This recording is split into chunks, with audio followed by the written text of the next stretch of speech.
भारत माता की, भारत माता की, भारत माता की।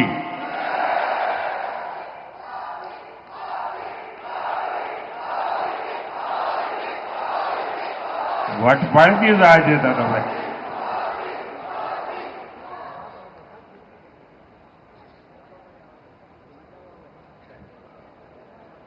गुजरात के राज्यपाल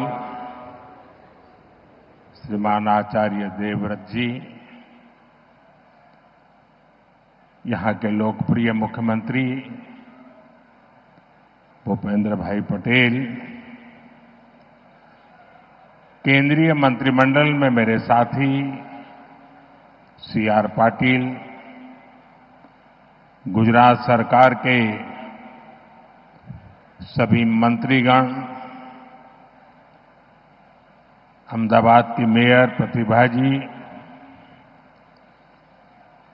अन्य जनप्रतिनिधिगण અને અમદાવાદના મારા વાલા ભાઈઓ અને બહેનો,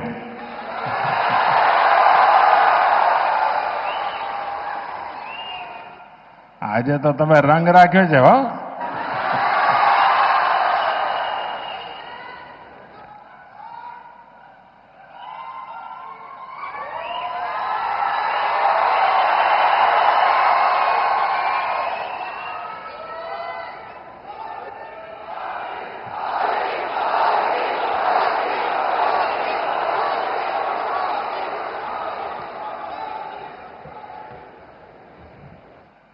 ઘણીવાર વિચાર આવે કે એવું કેવું નસીબ હશે કે આ લાખો લોકોનો પ્રેમ, એમના આશીર્વાદ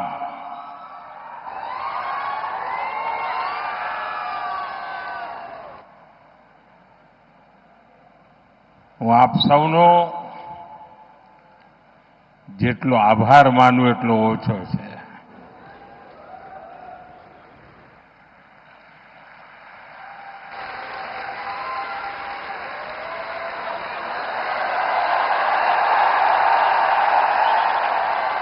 देखिए उधर छोटा नरेंद्र कोई खड़ा हो गया है.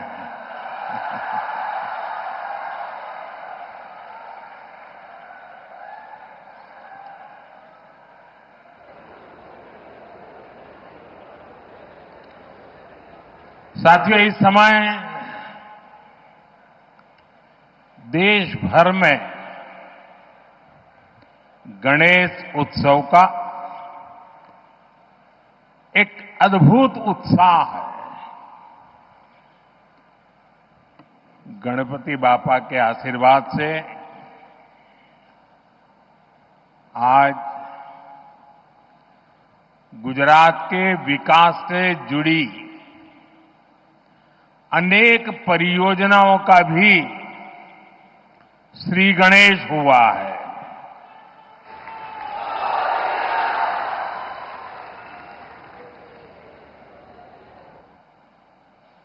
ये मेरा सौभाग्य है कि आज मुझे विकास के अनेक प्रोजेक्ट आप सभी जनता जनार्दन के चरणों में समर्पित करने का, आपको सौंपने का सौभाग्य मिला है. मैं इन विकास कार्यों के लिए आप सभी को बहुत बहुत बधाई देता हूं.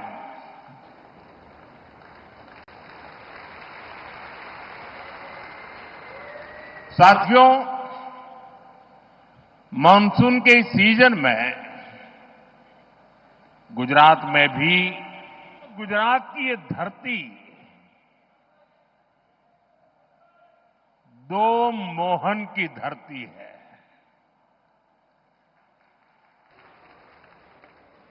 एक सुदर्शन चक्रधारी मोहन यानी हमारे द्वारकाधीश श्री कृष्ण,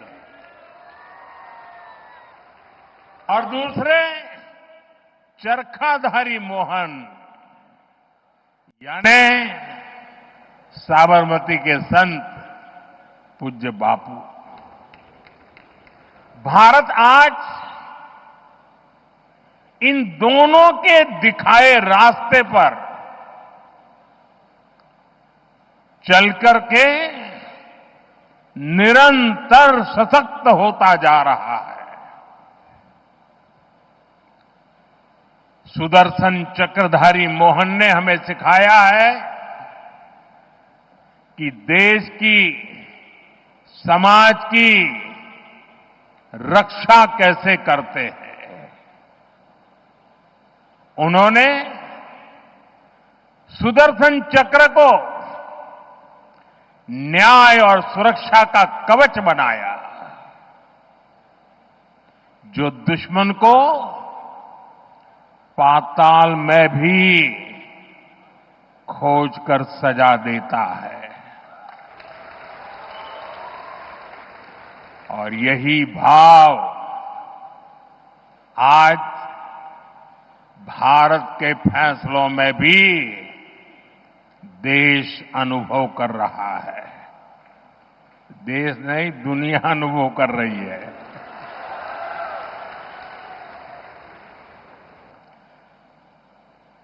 આપણા ગુજરાતે તો અને અમદાવાદે બધા જૂના કેવા દિવસો જોયા છે,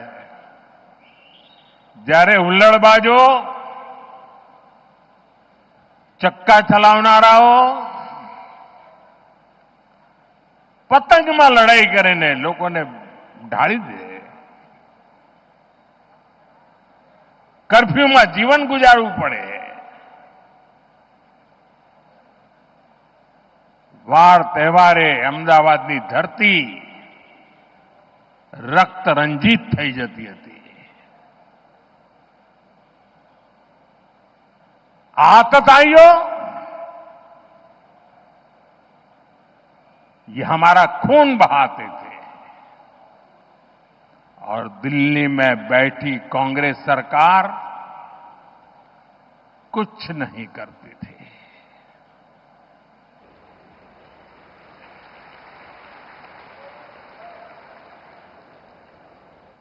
लेकिन आज आतंकवादी और उनके आकाओं को हम छोड़ते नहीं। चाहे वो कहीं भी छुपे हो। दुनिया ने देखा है कि पहलगाम का बदला भारत ने कैसे लिया।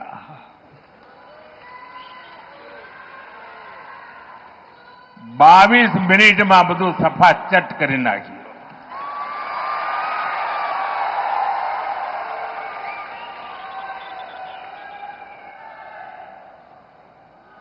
અને સેંકડો કિલોમીટર અંદર જઈને નક્કી કરેલા નિશાન પર જ વાર કરીને આતંકવાદની નાભી પર હુમલો કર્યો આપણે।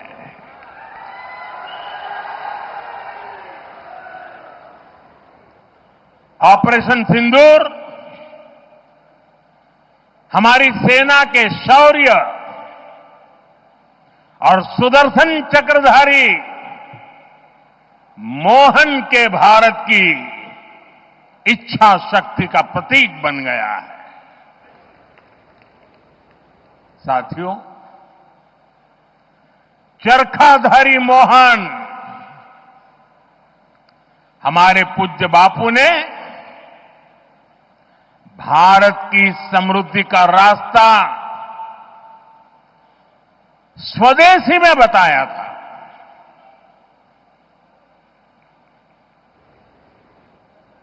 हमारे यहां साबरमती आश्रम है। ये आश्रम इस बात का साक्षी है कि जिस पार्टी ने उनका नाम लेकर दशकों तक सत्ता सुख भोगते रहे, उसने बापू की आत्मा को कुचल दिया। उसने स्वदेशी के बापू के मंत्र के साथ क्या किया? आज आपने पिछले कई वर्षों से जो दिन रात गांधी के नाम पर अपनी गाड़ी चलाते हैं, एक बार भी उनके मुंह से न स्वच्छता शब्द सुना होगा, न स्वदेशी शब्द सुना होगा।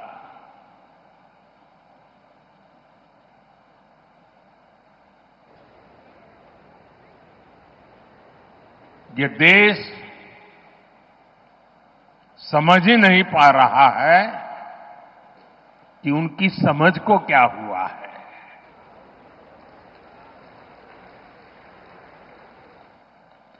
साठ 65 साल देश पर शासन करने वाली कांग्रेस ने भारत को दूसरे देशों पर निर्भर रखा ताकि वो सरकार में बैठे बैठे इंपोर्ट में भी खेल कर सकें, घोटाले कर सकें। लेकिन आज भारत ने आत्मनिर्भरता को विकसित भारत के निर्माण का आधार बना दिया है। अपने किसानों, अपने मछुआरों, अपने पशुपालकों, अपने उद्यमियों के दम पर भारत तेजी से विकास के रास्ते पर चल रहा है, आत्मनिर्भरता के रास्ते पर आगे बढ़ रहा है। અને આપણા ગુજરાતમાં તો પશુપાલકો એટલી બધી સંખ્યામાં છે અને આપણા ડેરી સેક્ટરની તાકાત જુઓ ને। હું આજે જ હમણાં ફિજીના પ્રધાનમંત્રી સાથે મીટિંગ કરીને આવી રહ્યો છું। એ પણ આપણા ડેરી સેક્ટરને,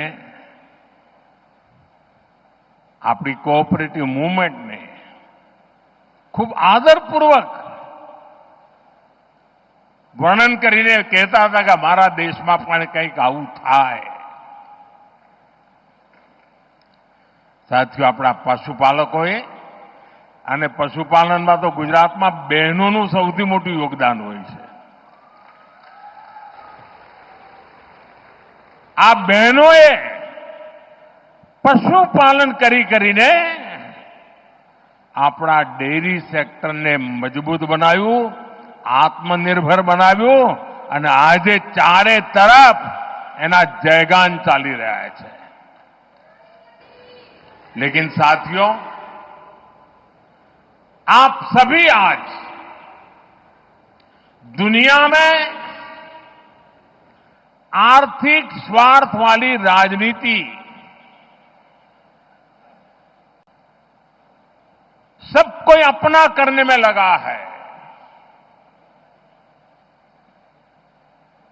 उसे हम भली भांति देख रहे हैं। मैं अहमदाबाद की इस धरती से अपने लघु उद्यमियों से कहूंगा, मेरे छोटे छोटे दुकानदार भाई बहनों से कहूंगा, मेरे किसान भाइयों से कहूंगा, मेरे पशुपालक भाई बहन से कहूंगा, और मैं गांधी की धरती पे से बोल रहा हूं, मेरे देश के लघु उद्यमी हो, किसान हो, पशुपालक हो, हर किसी के लिए मैं आपको बार बार वादा करता हूं, मोदी के लिए आपके हित सर्वोपरि है।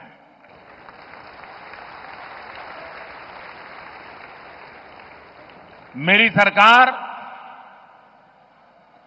लघु उद्यमियों का, किसानों का, पशुपालकों का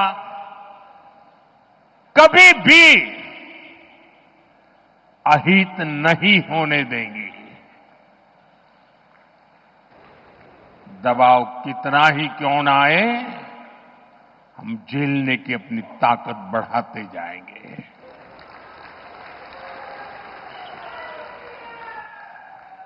साथियों, आज आत्मनिर्भर भारत अभियान को गुजरात से बहुत ऊर्जा मिल रही है और इसके पीछे 2 दशकों की कड़ी मेहनत है। आज की नौजवान पीढ़ी ने वो दिन नहीं देखे हैं जब यहां आए दिन कर्फ्यू लगा रहते थे। यहां व्यापार कारोबार करना मुश्किल कर दिया जाता था, अशांति का माहौल बनाए रखा जाता था।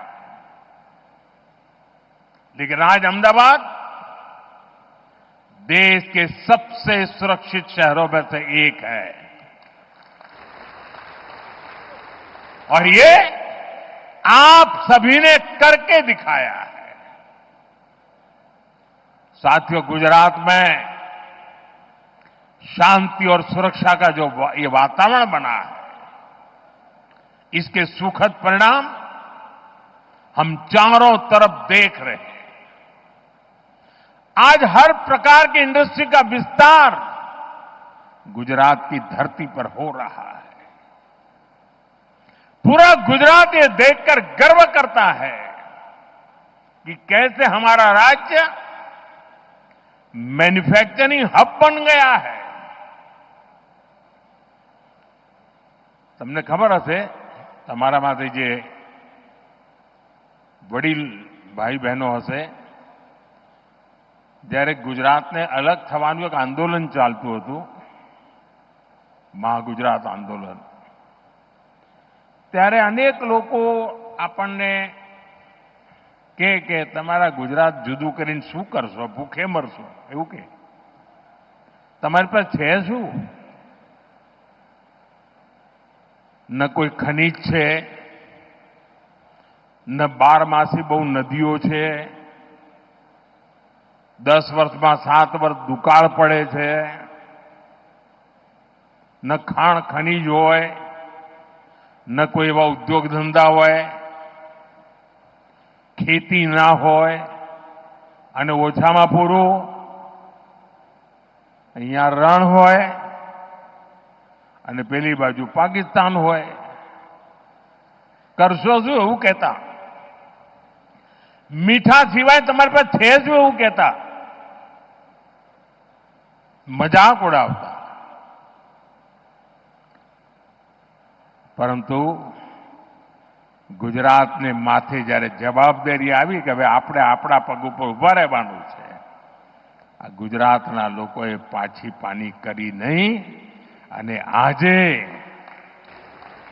તમારી પાસે શું છે કહેનારાઓને, અમારી પાસે ડાયમંડ નથી ભાઈ, એકે ડાયમંડની ખાણ નથી, પણ દુનિયામાં 10માંથી 9 ડાયમંડ મારી ગુજરાતની ધરતી પરથી આગળ વધતા હોય છે.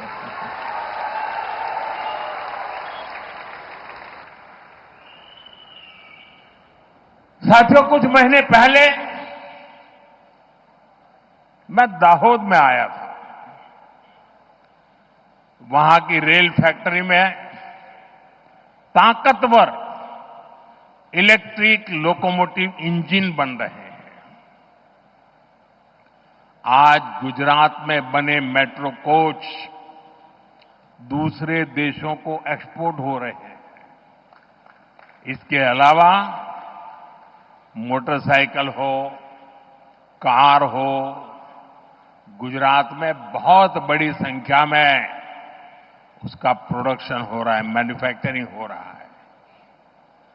देश और दुनिया की बड़ी बड़ी कंपनियां यहां फैक्ट्रियां लगा रही है। गुजरात में हवाई जहाज के अलग अलग पार्ट्स बनाने और उनके एक्सपोर्ट का काम पहले से ही चल रहा था। अब बड़ोदरा में ट्रांसपोर्ट एयरक्राफ्ट भी बनाने का काम शुरू हुआ है। આપણા ગુજરાતમાં વિમાન બને એટલે આનંદ થાય કે ના થાય? अब इलेक्ट्रिक व्हीकल मैन्युफैक्चरिंग का भी गुजरात बहुत बड़ा सेंटर बन रहा है। मैं कल 26 तारीख को हंसलपुर जा रहा हूं। वहां इलेक्ट्रिक व्हीकल मैन्युफैक्चरिंग को लेकर बहुत बड़ी शुरुआत हो रही है। आज जितने भी आधुनिक इलेक्ट्रॉनिक उपकरण बन रहे हैं वो सेमीकंडक्टर के बिना नहीं बन सकते। गुजरात अब सेमीकंडक्टर सेक्टर में भी बड़ा नाम करने जा रहा है। टेक्सटाइल हो, जेम्स एंड ज्वेलरी हो, गुजरात की पहचान बन चुकी है। दवाएं हो, वैक्सीन हो, ऐसे फार्मा उत्पादन के मामले में भी देश का करीब करीब 1/3 एक्सपोर्ट गुजरात से होता है। साथियों, आज भारत सौर, पवन और परमाणु ऊर्जा के मामले में तेजी से आगे बढ़ रहा है। इसमें गुजरात की भागीदारी सबसे अधिक है। હમણાં હું એરપોર્ટથી આવતો તો ભવ્ય રોડ શો કર્યો। વાહ, કમાલ કરી આપે। પણ રોડ શો તો ભવ્ય હતો, પણ લોકો ધાબા પર ઉભા હોય, બાલ્કનીમાં ઉભા હોય તો સ્વાભાવિક રીતે હું એમને આદરપૂર્વક નમન કરતો હતો। પરંતુ મારી નજર ફરતી હતી ચારે બાજુ અને મેં જોયું કે લગભગ મોટા ભાગના ઘરોના ધાબામાં રૂફટોપ સોલાર પાવરના પ્લાન્ટ દેખાતા હતા।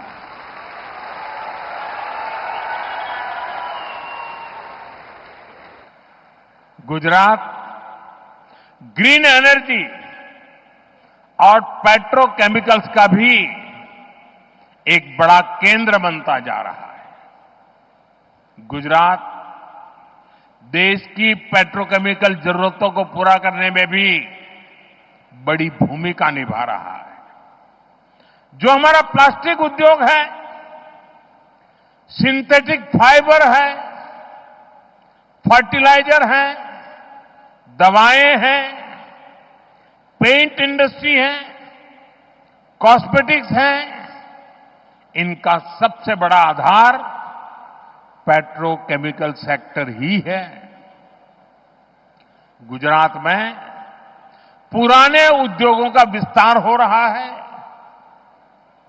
મને યાદ છે, આપણે ઘણીવાર માથે હાથ મૂકીને રડતા જ રહેતા હતા। આજથી 30 વર્ષ પહેલાના જે લોકો દિવસો યાદ કરે, શેના રોદડા રોતા હતા? મિલો બંધ થઈ ગઈ, મિલો બંધ થઈ ગઈ, મિલો બંધ થઈ ગઈ। એ તમે રોજ એ જ ચાલતું હોય અને કોઈ પણ નેતા આવેલા છાપાવાળા આપણે એ જ પૂછે, બોલો મિલો બંધ થઈ ગઈ, શું કરશો? રાત તો કોંગ્રેસનું હતું, પણ એક જ વિષય। આજે ગુજરાત ये भूंगळा भले बंद थया पण ठेर ठेर एने विकासना वावटा फरकावी दीधा छे।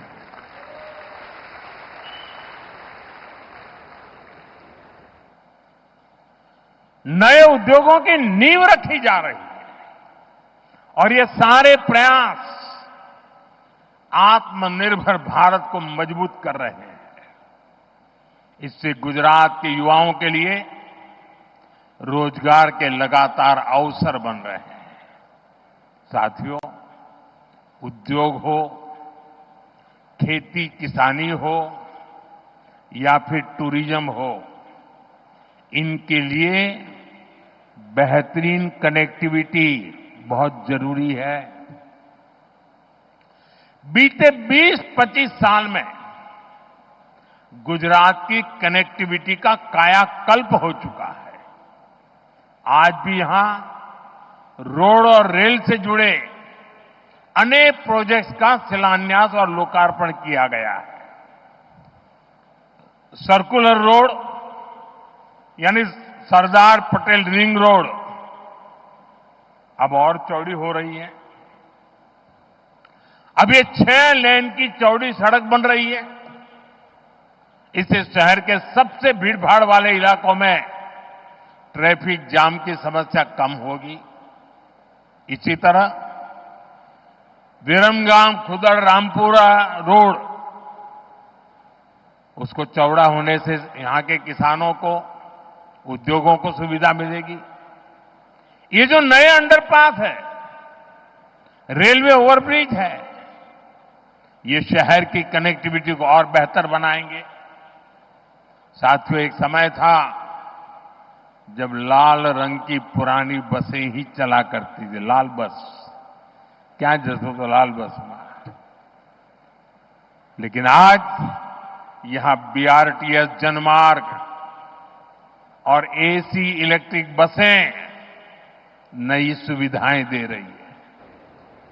मेट्रो रेल का भी तेजी से विस्तार हो रहा है और इससे अहमदाबादियों के लिए ईज ऑफ ट्रैवल सुनिश्चित हुई है। साथियों, गुजरात के हर शहर के आसपास एक बड़ा औद्योगिक गलियारा है, लेकिन 10 साल पहले तक पोर्ट और ऐसे इंडस्ट्री क्लस्टर्स के बीच में बेहतर रेल कनेक्टिविटी की कमी खलती थी। आपने 2014 में मुझे दिल्ली भेजा तो मैंने गुजरात की समस्या को भी दूर करने का काम शुरू किया। 11 सालों में करीब 3000 किलोमीटर लंबे नए रेल ट्रैक गुजरात में बिछाए गए हैं। गुजरात में रेलवे के पूरे नेटवर्क का 100% बिजलीकरण हो चुका है। आज भी जो रेलवे प्रोजेक्ट गुजरात को मिले हैं, इससे किसानों, उद्योगों और श्रद्धालुओं सभी को लाभ होगा। साथियों, हमारी सरकार शहर में रहने वाले गरीबों को सम्मान का जीवन देने के लिए प्रतिबद्ध है। इसका प्रत्यक्ष प्रमाण हमारा रामापीरनो टेकरो एयरपोर्ट તમે જતા આવતા રામાપીરનો ટેકરો पूज्य बापू गरीब की गरिमा पर बहुत बल देते थे। आज साबरमती आश्रम के प्रवेश द्वार पर बने गरीबों के नए घर इसका एक साक्षात उदाहरण बने हैं। गरीबों को 1500 पक्के घर मिलना यानी असंख्य नए सपनों की नींव पड़ना है। इस बार नवरात्र पर, दिवाली पर इन घरों में रहने वालों के चेहरे की खुशी और ज्यादा होगी। इसके साथ पूज्य बापू को सच्ची श्रद्धांजलि के रूप में बापू के साबरमती आश्रम का नवीनीकरण भी हो रहा है। हमारे 2 महापुरुष सरदार साहब का भव्य स्टैच्यू हमने काम पूरा किया। मैं उसी समय साबरमती आश्रम का काम करना चाहता था, लेकिन केंद्र सरकार उस समय हमारे अनुकूल नहीं थी। शायद वो गांधी जी के भी अनुकूल नहीं थी और उसके कारण मैं उस काम को कभी आगे नहीं बढ़ा पाया। लेकिन जब से आपने मुझे वहां भेजा है तो जैसे statue of unity Sardar Vallabh भाई पटेल का वो भव्य स्मारक देश और दुनिया के लिए प्रेरणा का केंद्र बना है, जब साबरमती आश्रम के नवीनीकरण का काम पूरा होगा, मेरे शब्द लिख करके रखना दोस्तों, दुनिया के लिए शांति की सबसे बड़ी प्रेरणा भूमि ये हमारा साबरमती आश्रम बनने वाला है।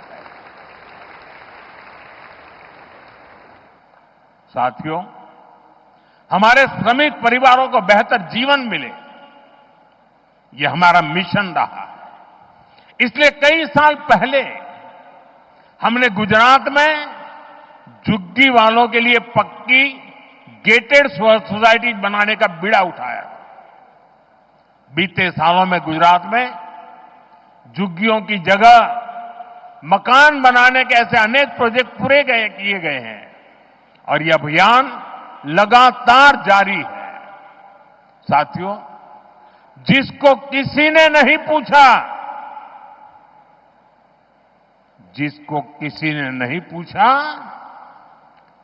मोदी उसको पूजता है।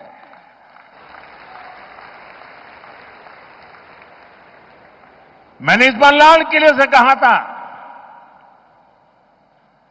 पिछड़ों को प्राथमिकता, शहरी गरीबों का जीवन आसान बनाना भी हमारी बहुत बड़ी प्राथमिकता है। रेहड़ी फुटपाथ पर काम करने वाले साथियों को भी पहले किसी ने नहीं पूछा। हमारी सरकार ने इनके लिए पीएम स्वनिधि योजना शुरू की। आज इस स्कीम की वजह से देश के लगभग 70 लाख रेहड़ी पटरी और ठेले वाले भाई बहनों को बैंकों से लोन मिल रही है। संभव हुआ है सब। गुजरात के भी लाखों साथियों को इसका फायदा हुआ है। साथियों, बीते 11 साल में 25 करोड़ लोग गरीबी को परास्त करके गरीबी से बाहर निकले हैं। दुनिया के लिए भी अजूबा है इतना बड़ा आंकड़ा। 25 करोड़ लोगों का गरीबी से बाहर आना, विश्व के सभी अर्थवेत्ता आज इसकी चर्चा कर रहे हैं। साथियों, ये गरीब जब गरीबी से बाहर निकलता है ना, तब वो नियो मिडिल क्लास के रूप में एक नई ताकत बनकर के उभर रखता है। आज ये नियो मिडिल क्लास और हमारा पुराना मिडिल क्लास दोनों देश की एक बहुत बड़ी ताकत बनते जा रहे हैं। हमारा निरंतर प्रयास है कि नियो मिडिल क्लास और मिडिल क्लास दोनों को सशक्त करना। આપણા અમદાવાદના ભાઈઓ, એમના માટે તો ખુશી ખબર જ હોય, જે દિવસે બજેટમાં 12 લાખ રૂપિયાની આવક ઉપર ઇન્કમ ટેક્સ માફ કરી દીધો ને, તો વિપક્ષવાળાને સમજણ નહોતી પડી આ કેવી રીતે થાય। અને સાથીઓ, તૈયારી કરો હવે। અમારી સરકાર જીએસટીમાં પણ રિફોર્મ કરી રહી છે અને આ દિવાળી પહેલા મોટી ભેટ સોગાત તમારા માટે તૈયાર થઈ રહી છે। और जीएसटी रिफॉर्म के कारण हमारे लघु उद्यमियों को मदद मिलेगी और बहुत सी चीजों पर टैक्स भी कम हो जाएगा। इस बार की दिवाली पर व्यापारी वर्ग हो या फिर हमारे बाकी परिवारजन, सबको खुशियों का डबल बोनस मिलने वाला है। साथियों, अभी मैं पीएम सूर्यघर की बात कर रहा था।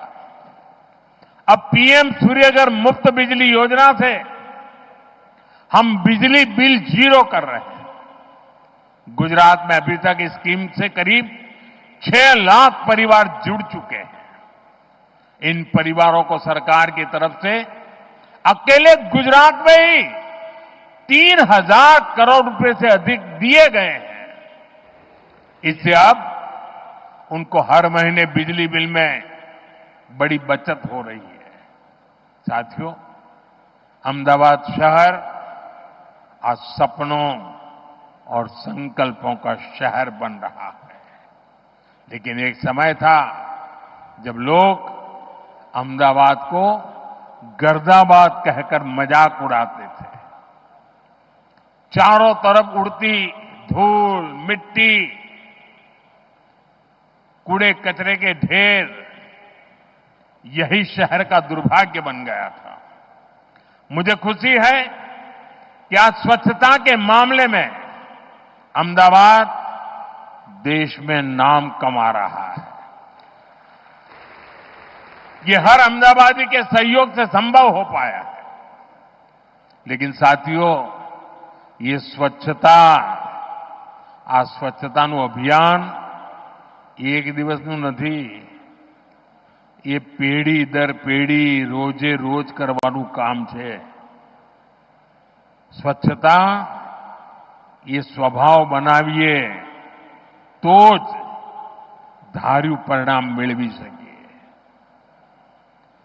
साथियों, આપણી આ સાબરમતી નદી કેવા हाल था। एक सूखा नाला हुआ करता था, सर्कस होते थे उसमें, बच्चे क्रिकेट खेलते थे। अहमदाबाद के लोगों ने संकल्प लिया कि स्थिति को बदलेंगे। अब यहां की साबरमती रिवर फ्रंट इस शहर का गौरव बढ़ा रहा है। साथियों, कांकरिया झील का पानी भी खरपतवार की वजह से हरा और बदबूदार रहता था। आसपास टहलना भी मुश्किल होता था और असामाजिक तत्वों के लिए पसंदीदा जगह तो हुई करती थी। वहां से कोई निकलने की हिम्मत नहीं करता था। आज ये घूमने फिरने की सबसे बेहतरीन जगह बन चुकी है। तालाब में बोटिंग हो या किड सिटी में बच्चों के लिए मस्ती और ज्ञान का संगम, ये सब अहमदाबाद की बदलती तस्वीर है। કાંકરિયા કાર્નિવલ હવે તો અમદાવાદનું મોટું ઘરેણું બની ગયું છે। એણે અમદાવાદની નવી પહેચાન ઊભી કરી દીધી છે। साथियों, अहमदाबाद आज टूरिज्म का एक आकर्षक केंद्र बनकर उभरा है। Ahmedabad UNESCO world heritage city है। पुराने दरवाजे हो, साबरमती आश्रम हो या यहां की धरोहरें, आज हमारे शहर पूरी दुनिया के मानचित्र पर चमक रहा है। अब टूरिज्म के नए और आधुनिक तौर तरीकों का भी यहां तेजी से विकास हो रहा है। અને આપણે જ્યારે ટુરિઝમની વાત કરીએ ને ત્યારે ગુજરાત તો દસાડા દફતરમાં એનું નામ જ નહોતું। ટુરિઝમની વાત આવે એટલે ગુજરાતના લોકો કહે ચાલો જરા આબુ જઈએ, અને દક્ષિણ ગુજરાતવાળા દીવ દમણ જાય। આ બે છેડે આપણી દુનિયા હતી। અને ધાર્મિક રીતે જો જણારા લોકો હોય તો સોમનાથ જાય, દ્વારકા જાય કે અંબાજી જાય, 4-5 કાંઈ ન મળે। આજે ગુજરાત ટુરિઝમ માટેનું એક મહત્વનું ડેસ્ટિનેશન બની ગયું। એ કચ્છના રણમાં સફેદ રણ જોવા માટે દુનિયાને ઘેલું લાગે। સ્ટેચ્યુ ઓફ યુનિટી જોવાનું મન થાય। બેટ દ્વારકાનો બ્રિજ જોવા લોકો આવે, ગાડીમાં ઉતરીને પેદલ ચાલે। એકવાર નિર્ણય કરીએ ને દોસ્તો, પરિણામ આવીને રહેતું હોય છે। આજે अहमदाबाद कंसर्ट इकोनॉमी का बड़ा केंद्र बन रहा है। कुछ महीने पहले जो कोल्ड प्ले कॉन्सर्ट यहां हुआ, उसकी चर्चा पूरे विश्व में हुई है। 1 लाख की सीटिंग कैपेसिटी के साथ अहमदाबाद का स्टेडियम भी सबके आकर्षण का केंद्र है। ये दिखाता है कि अहमदाबाद बड़े बड़े कॉन्सर्ट्स भी करा सकता है और बड़े बड़े स्पोर्ट्स इवेंट्स के लिए भी तैयार है। साथियों, शुरुआत में मैंने आपसे त्योहारों का जिक्र किया था। ये त्योहारों का मौसम है। अब नवरात्रि, विजयादशमी, धनतेरस, दीपावली, ये सभी त्योहार आ रहे हैं। ये हमारी संस्कृति के उत्सव तो है ही, ये आत्मनिर्भरता के भी उत्सव होने चाहिए। और इसलिए मैं आपसे एक बार फिर अपना आग्रह दोहराना चाहता हूं और आज पूज्य बापू की धरती से देशवासियों से भी मैं बार बार आग्रह कर रहा हूं, हमें जीवन के अंदर एक मंत्र बनाना है। हम जो भी खरीदेंगे वो मेड इन इंडिया होगा, स्वदेशी होगा। घर की साज सज्जा के लिए जो भी सामान हो, मेड इन इंडिया हो। यार दोस्तों को गिफ्ट के लिए कुछ देना है, उपहार वही जो भारत में बना हो, भारत के लोगों द्वारा बनाया गया हो। और मैं विशेष रूप से दुकानदार भाई बहनों को कहना चाहता हूं, व्यापारियों से कहना चाहता हूं, इस देश को आगे बढ़ाने में आप बहुत बड़ा योगदान कर सकते हैं। आप तय कर लीजिए, विदेशी माल नहीं बेचेंगे और बड़े गर्व के साथ बोर्ड लगाइए कि मेरे यहां स्वदेशी बिकता है। हमारे इन छोटे छोटे प्रयासों से ये उत्सव भारत की समृद्धि के महोत्सव बनेंगे। साथियों, घनी बार શરૂઆતમાં લોકોને નિરાશા જોઈ બહુ હોય એટલે મને યાદ છે જ્યારે મેં પહેલી વાર રિવરફ્રન્ટની વાત મૂકેલી તો બધા લોકોએ મજાક માંડેલી, રિવરફ્રન્ટ થઈ ગયો કે ના થઈ ગયો, થઈ ગયો કે ના થઈ ગયો। સ્ટેચ્યુ ઓફ યુનિટી માટે મેં અહીંયા એક પ્રેસ કોન્ફરન્સ કરેલી તો બધાએ મારા બાલ નોચી લીધેલા। બધા કે આ તો ચૂંટણી આવી એટલે મોદી સાહેબ લાયા છે। સ્ટેચ્યુ ઓફ યુનિટી થયું કે ના થયું ભાઈ? દુનિયા જોઈને અચરજ પામે છે કે નથી પામતી? કચ્છનો રણોત્સવ, લોકો કે સાહેબ આ કચ્છમાં કોણ જશે, રણમાં તો કોઈ જતું હશે? આજે લાઈન લાગે છે, બુકિંગ લોકો 6-6 મહિના પહેલા બુકિંગ કરાવે છે। થયું કે ના થયું? ગુજરાતની અંદર વિમાનનું કારખાનું લાગે, કોઈએ કલ્પના કરી?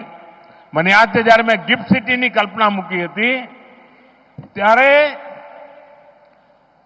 લગભગ બધાએ એને મજાક માની લીધી હતી। આવું બધું ક્યાંથી હોય, આવી બધા આવા બિલ્ડિંગો ક્યાંથી હોય ને આવું બધું શું હોય અહીંયા?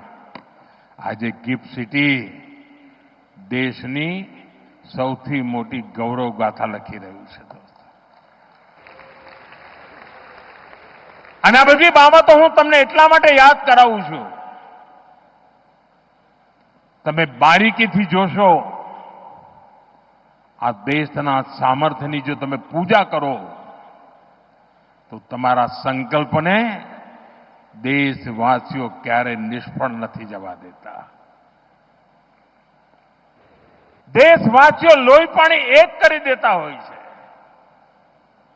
આટલા બધા આતંકવાદી હુમલા થયા, દુશ્મનોને કંઈ નહીં થાય એવું માનતા હતા, સર્જિકલ સ્ટ્રાઇક કરી એમના લોન્ચિંગ પેડ ઉડાડી દીધા, એર સ્ટ્રાઇક કરી એમના ટ્રેનિંગ સેન્ટર ઉડાડી દીધા, ઓપરેશન સિંદૂર કર્યું એમની નાભી પર જઈને વાર કર્યો.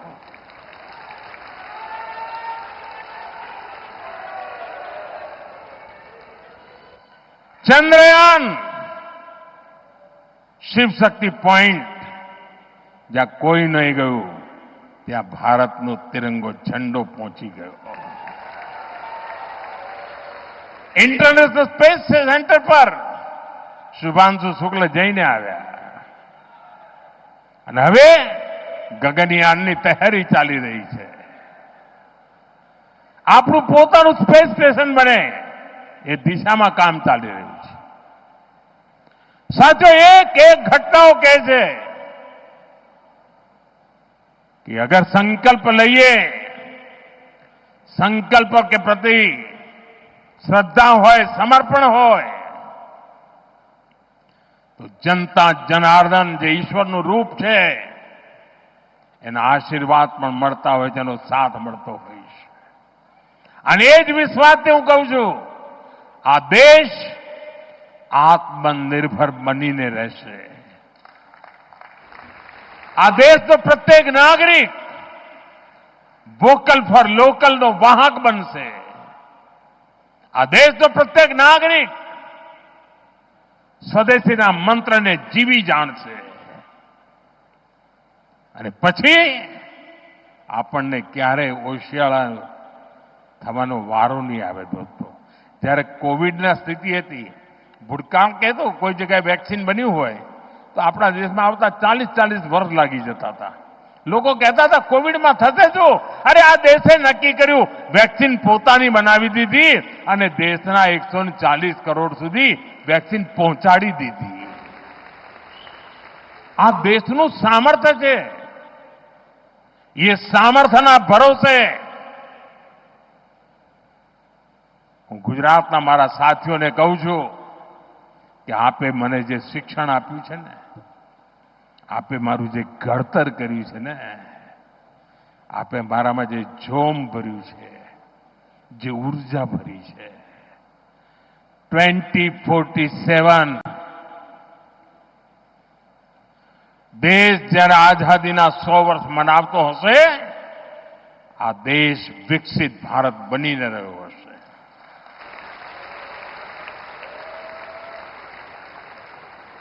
અને એટલે સાથીઓ, વિકસિત ભારત બનાવવા માટેનો એક મહત્વનો રાજમાર્ગ સ્વદેશી છે. મહત્વનો રાજમાર્ગ આત્મનિર્ભર ભારત છે. અને જે લોકો વસ્તુઓ બનાવે છે, મેન્યુફેક્ચરિંગ કરે છે, પ્રોડક્શન કરે છે, એમને મારી વિનંતી છે કે તમે ઉત્તરોત્તર તમે તમારી ક્વોલિટી ઓર સુધારો, એની કિંમત ઓર ઘટાડો. તમે જુઓ હિન્દુસ્તાનનો માનવી ક્યારેય બહારથી કશું લેશે નહીં. આ ભાવ આપણે જગાડીએ અને દુનિયાની સામે એક ઉદાહરણ પૂરું પાડીએ. અને વિશ્વના અનેક દેશો છે સાથીઓ કે જ્યારે સંકટો આવે ત્યારે પોતાની જાતને છાતી કાઢીને ઉભા થઈ જાય ને, પરિણામ લાવીને દેતા હોય છે. આપણે માટે અવસર આવ્યો છે. સંકલ્પને પૂરા કરવા માટેનું સામર્થ્ય લઈને નીકળવાનું છે. અને મને પૂરો વિશ્વાસ છે ગુજરાતે જેમ મને હંમેશા સાથ આપ્યો છે, દેશ પણ મને સાથ આપશે અને દેશ વિકસિત ભારત બનીને રહેશે.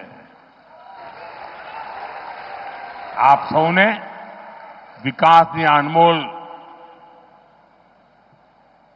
સોગાદો માટે ખૂબ ખૂબ શુભકામનાઓ. ગુજરાત ખૂબ પ્રગતિ કરે, નવા નવા શિખરો સર કરે અને ગુજરાતીઓની તાકાત છે કરીને રહેશે. આપ સૌનો ખૂબ ખૂબ આભાર.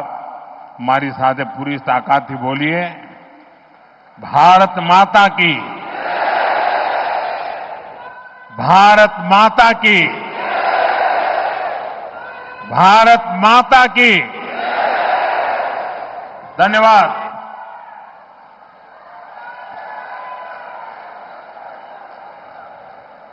माननीय वडाप्रधान श्री आपना प्रोत्साहन